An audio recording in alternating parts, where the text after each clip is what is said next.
Hey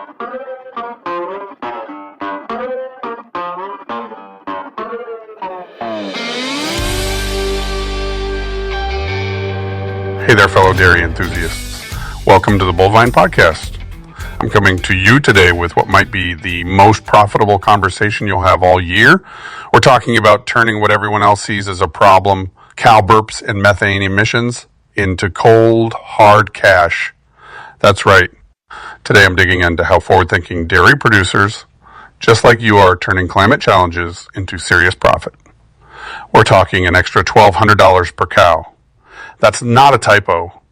$1,200 per head going straight into your pocket while simultaneously reducing your environmental footprint. So grab your coffee, tune in during chores while I'll walk you through the climate opportunity nobody's talking about. Because the question isn't whether to address emissions, it's how to leverage this challenge into a competitive advantage. The dairy industry is standing at a critical crossroads in 2025. Every time we open a newspaper or scroll through our feeds, we're bombarded with stories about greenhouse gas emissions, climate change, and agriculture's role in all of it. I get it. I've been hearing from farmers across North America who are worried that addressing methane emissions is just going to be another expensive regulation, squeezing their already tight margins.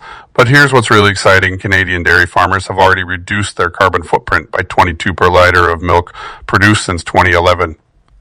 That proves progress isn't just possible. It's already happening, yet the journey towards sustainability is far from complete with those ambitious industry goals like net zero greenhouse gas emissions by 2050. Don't let those targets intimidate you.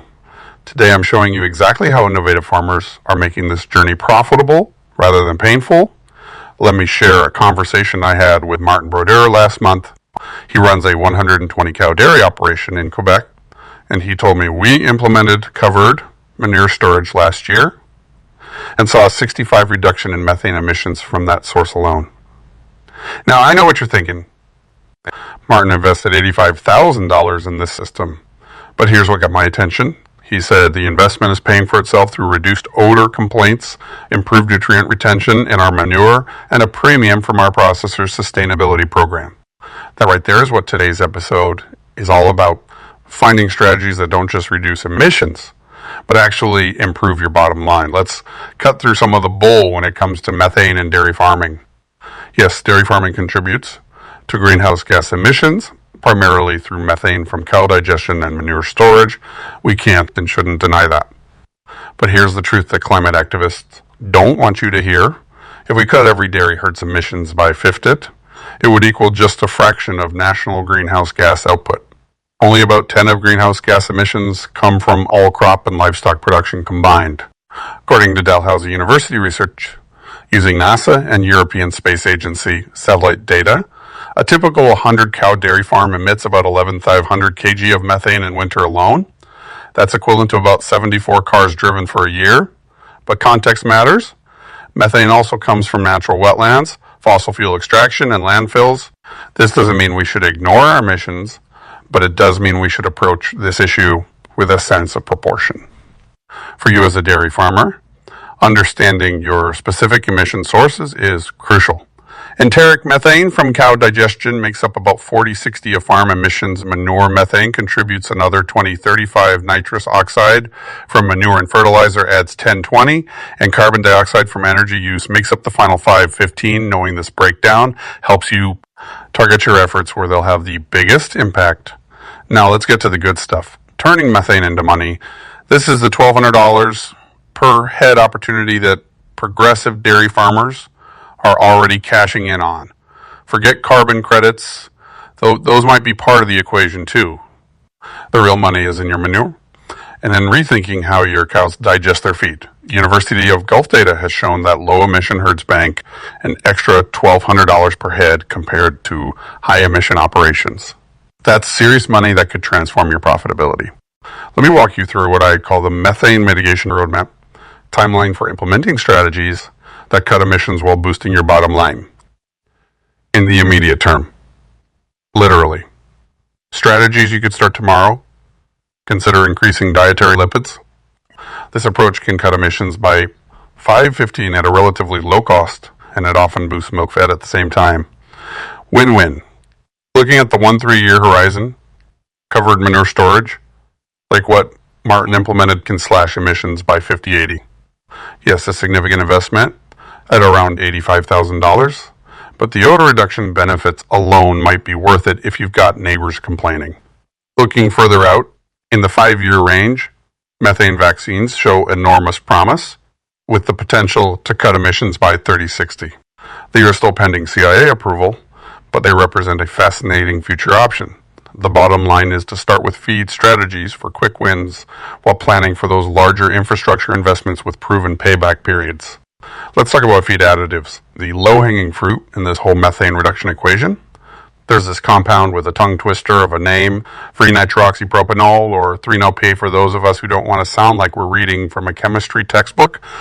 It's marketed as Brodeur, and it's a game changer that can slash methane by 2040.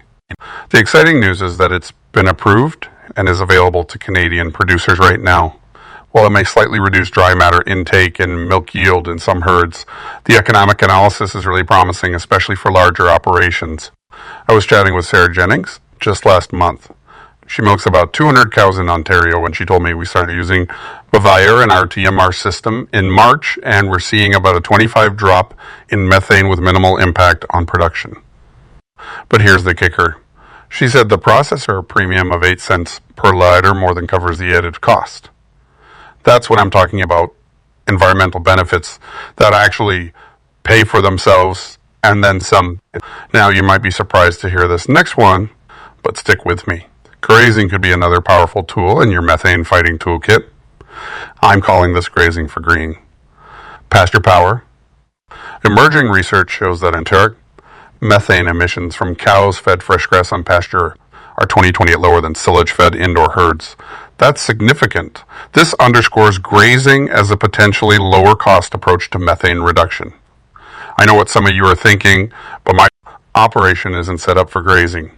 I get it. Not every solution works for every farm, but even partial grazing or seasonal grazing might be worth considering if it helps cut emissions while potentially reducing feed costs. Let's talk genetics.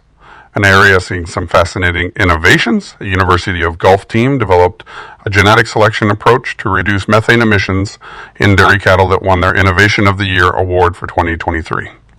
This isn't some academic exercise. CEMEX is already developing genetic rankings to help producers select for lower methane genetics. Think about it. We've been selecting for production traits, health traits, and conformation for decades. Adding methane efficiency, that selection index, could deliver long-term cumulative benefits without requiring any day-to-day changes once the genetics are in place. Now, I want to share something I put together called the Methane Money Calculator. This gives you a rough idea of what different herd sizes might expect in terms of investments and returns. For smaller operations with 50-100 cows, feed additives like 3-NOP require an initial investment of about $8,000, $15,000 per year. But the annual savings and revenue could be $12,000, $22,000, meaning the payback period essentially immediate. For medium-sized operations with 100-200 cows, covered manure storage requires a heftier upfront investment of $75,000, $120,000. But with annual savings and revenue of $15,000, $30,000, you're looking at a payback period of 4 or 5 years. For larger operations with 200 cows, anaerobic digesters become an option. Yes, they're expensive. We're talking $500,000 plus, but they can generate $50,000 or more in annual savings and revenue with a payback period of 5-10 years. These figures are based on University of Gulf research and farm case studies, but your actual results will vary based on your specific farm conditions, management practices, and available incentives. I want to shift gears now and talk about something that often gets overlooked, dairy's secret weapons in the climate fight. First, dairy cows are nature's ultimate upcyclers. They're turning trash into nutritional treasure. They convert edible byproducts into high-quality human food. Your herd transforms distillers' grains from ethanol production, brewers' grains from beer making, beet pulp from sugar processing, canola meal after oil extraction, and wheat middlings from flour milling. This isn't just waste management. It's resource efficiency at its finest. I was talking to Pierre Lavoie, a Quebec dairy farmer with 150 cows, and he put it perfectly. Our ration includes about 30 byproducts that would otherwise go to waste. We're turning food processing waste into high-quality protein and essential nutrients. Try doing that with a soybean. I love that quote because it captures exactly what makes dairy so special in our food system. There's another aspect of dairy that deserves more attention. Nutrient density. We get more nutritional bang for our environmental buck with dairy products.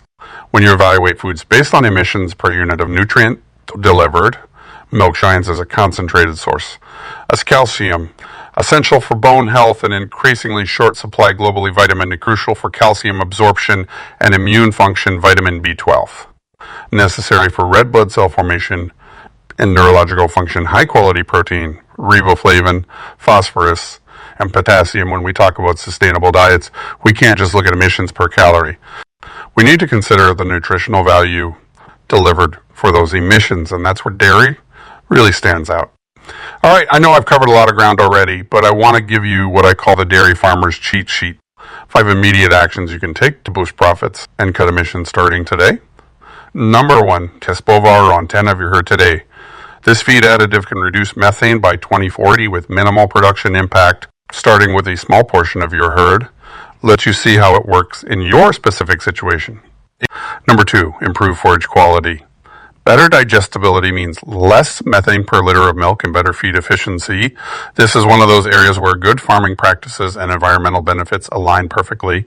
Number 3, consider part-time grazing. Remember that research showing 2028 lower methane from cows on pasture? Even if you can't transition to a full grazing system, partial or seasonal grazing might be worth exploring. Number 4, upgrade your manure management. Even simple covers can reduce methane emissions by 50-80D. This doesn't necessarily mean investing in a full anaerobic digester. Even incremental improvements can make a significant difference.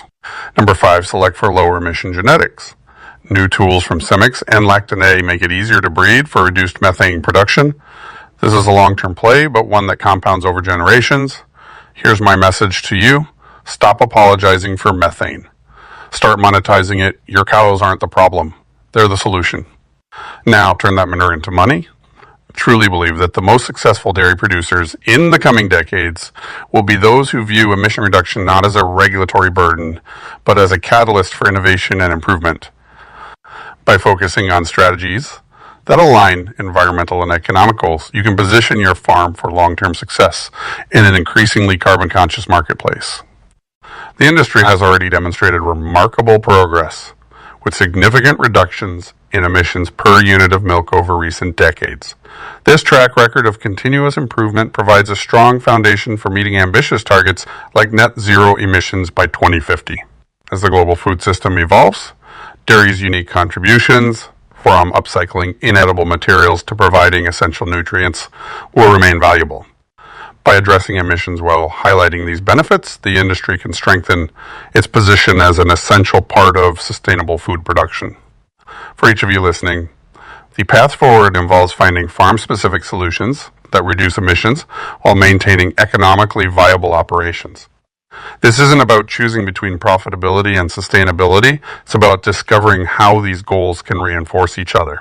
The dairy farmers who proactively engage with this challenge, finding their own right balance between environmental impact and nutritional contribution, will be best positioned to thrive in the decades ahead. Don't just survive the climate conversation, use it to build a more profitable, resilient, and sustainable dairy operation for generations to come. As we wrap up today's episode, I want to leave you with some key takeaways. Profit at Planix. Low emission herds yield $1,200 or more per head through strategies like feed, additives, improved manure management technology, and genetics. This isn't just about being green. It's about making green. Second, consider a methane mitigation roadmap. We discuss immediate gains from improved forage, midterm wins with covered manure storage, and long-term solutions via vaccines and genetic selection. Third, remember that dairy is a nutritional powerhouse. We deliver irreplaceable micronutrients like calcium and B12 while upcycling about 30 from food and agricultural byproducts. That's a story worth telling. Emissions reduction isn't about eliminating cows, but optimizing their ecological niche for sustainable food systems. It's about making dairy not just environmentally acceptable, but environmentally advantageous. If you've enjoyed this episode and want to learn more, we have several related articles on the Bullvine website. Check out how Ben Jerry's is using dairy to fight climate change to learn how their low-carbon dairy initiative is transforming farming practices. We also have how smart dairy farmers are slashing methane while boosting profits, which dives deeper into how innovative producers are turning methane reduction into a profit driver. Before I sign off, I'd love to hear from you about your experiences with methane reduction strategies on your farm. What's working? What challenges are you facing? Drop us a comment on our website or social media. Thanks for tuning in to the Bullvine podcast. Until next time, keep those cows happy, healthy, and increasingly methane efficient.